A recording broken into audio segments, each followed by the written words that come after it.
Dahil kay Totoy Bato, isa-isa na wala ang pamilya ko.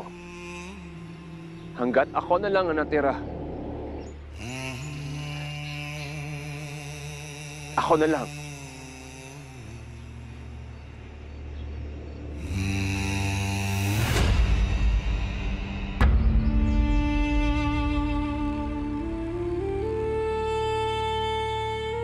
Kaya sa harap ng kabaong ni Father Nico,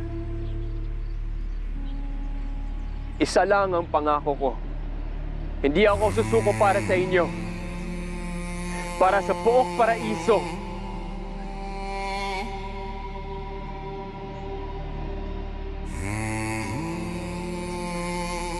At para sa tatay Nico ko.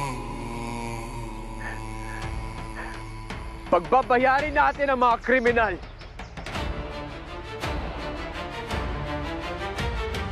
Pagbabayarin natin si Totoy Bato.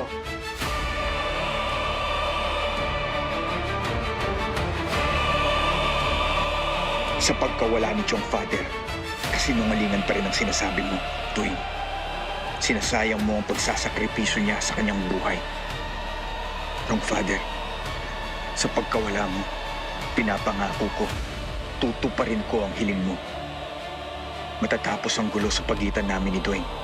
Arlo J. Caparas, Totoy Bato, weeknights 8 p.m. pagkatapos ng Frontline Pilipinas.